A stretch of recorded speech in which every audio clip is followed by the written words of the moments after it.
제 후배들한테, 이게 유튜브 나오죠? 제 후배들한테 꼭, 의사 후배들한테 말하고 싶습니다. 보험병원들 오십시오. 돈은 많이 못 드립니다. 그러나 의사가 왜 존재하는지를 알게 해드리겠습니다.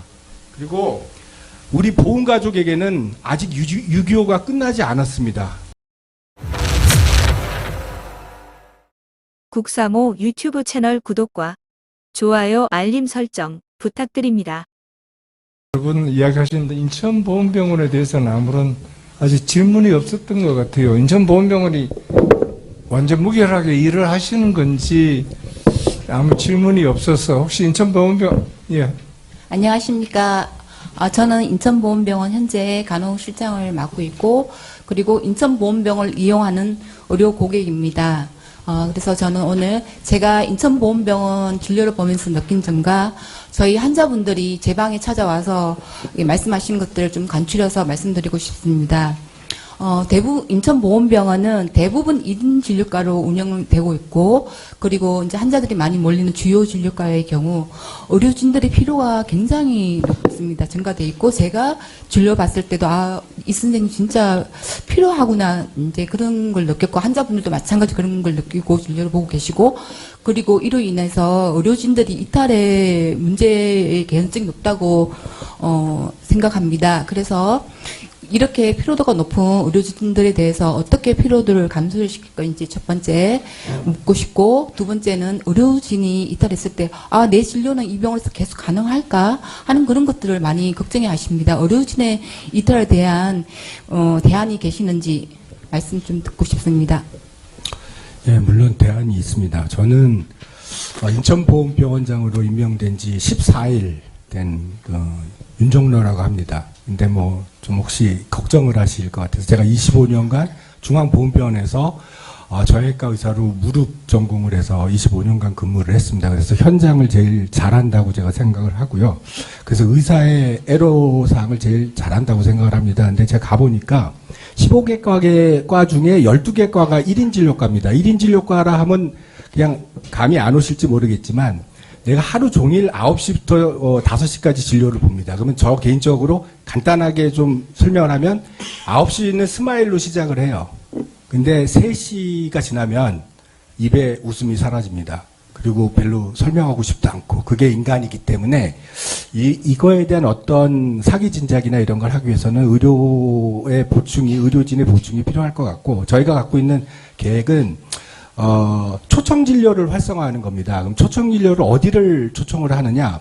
저희는 이제 옆에 신우철 원장님 계시지만은 중앙보험병원에서 약간 좀 여유가 있습니다. 제가 거기 근무해봐서 아는데 거기 하고 그 다음에 대학병원에 이제 펠로우라고 있습니다. 펠로우를 잘 모르실 것 같아서 간단히 설명하면은 전문의를 따고 그 다음에 한 1, 2년간을 예를 들어서 정형외과 같은 경우는 정형외과 전문의가 되고 그 다음에 이제 저같이 이제 무릎을 전공을 하려고 1, 2년을 더 무릎에 대한 수술과 무슨 이런 진료를 연마를 합니다. 그래서 쉽게 얘기하면 이제 뜸을 들이는 과정이라서 그것이 좀 더 이제 훌륭한 정형외과 의사를 만드는 과정이고요.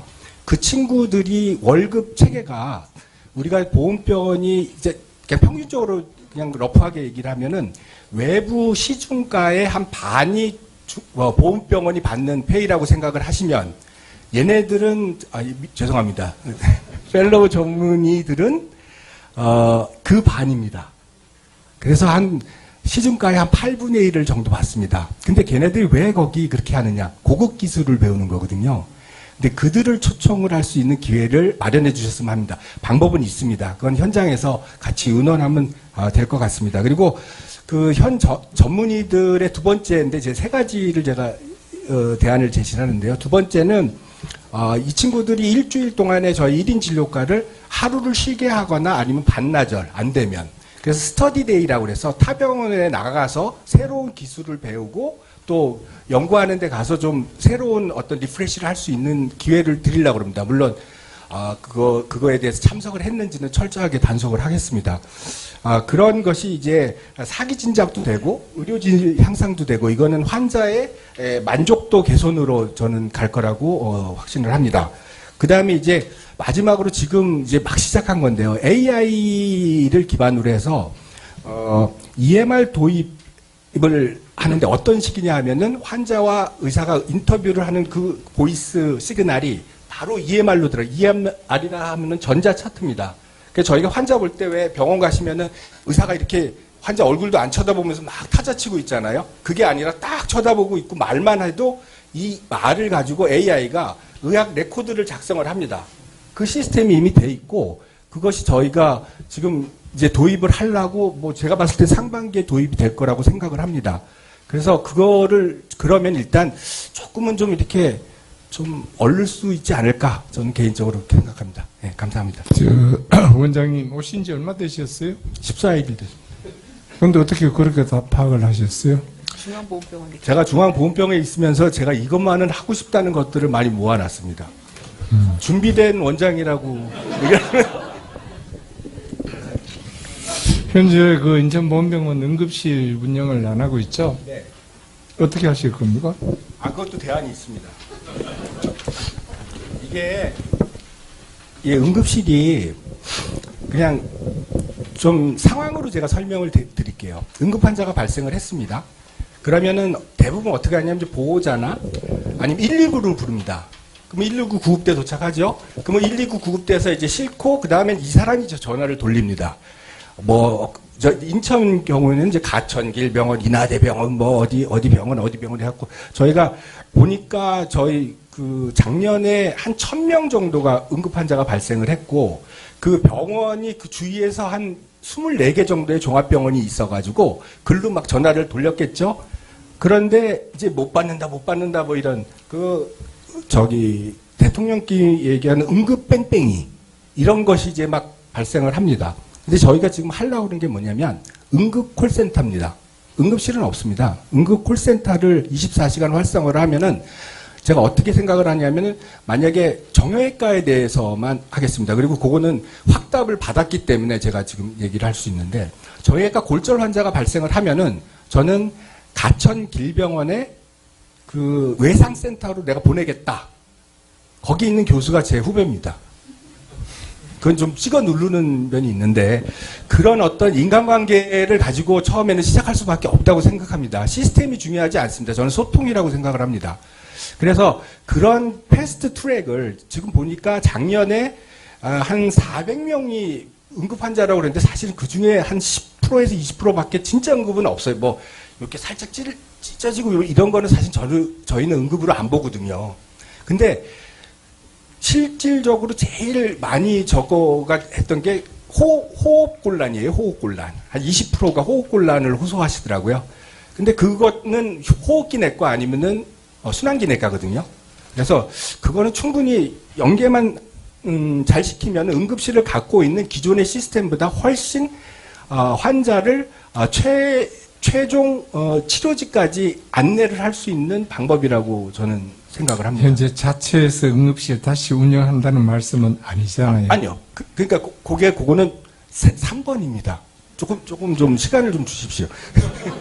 그리고 2번은 뭐냐면 이제 아까 그 근접위탁병원이라고 해서 저희가 위탁병원들을 많이 저걸 합니다. 그래갖고 응급 환자라고 콜이 왔을 때 외상 경증 환자들이 오히려 많게 있거든요. 그러면 그 근처 병원에서 거기서 이렇게 하고 안 되면 다시 우리가 하겠다 그래갖고 근접위탁병원의 활성화를 연계 체계를 활성화를 하겠습니다. 이 두 가지가 현재 응급실 부재에 우리 인천보훈병원을 커버할 수 있다고 생각을 하고요. 세 번째로 이제 응급실을 우리가 그러면 포기하느냐? 절대 포기하지 않습니다.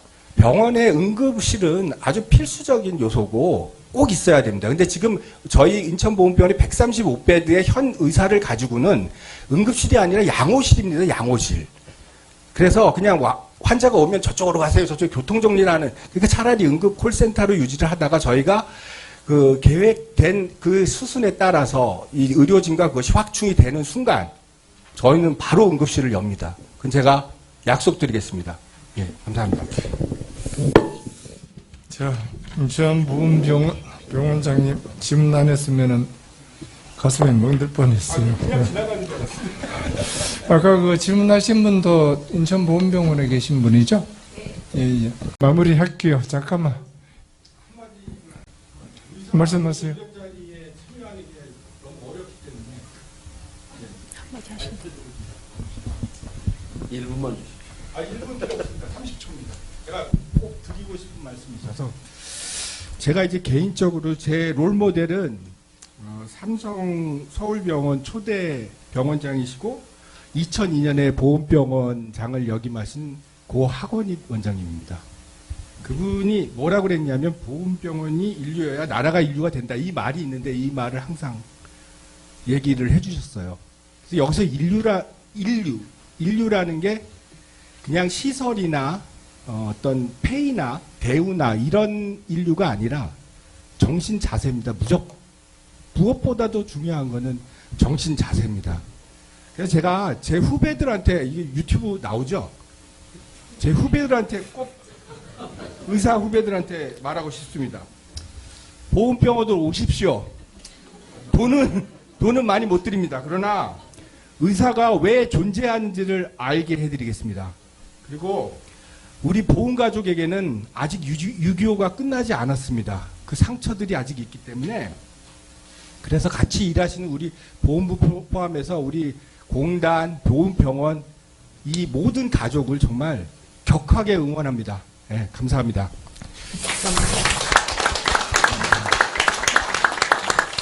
자, 의사분들인데 보훈병으로 오십시오. 이 성과가 나도록 정말 기대를 하겠습니다.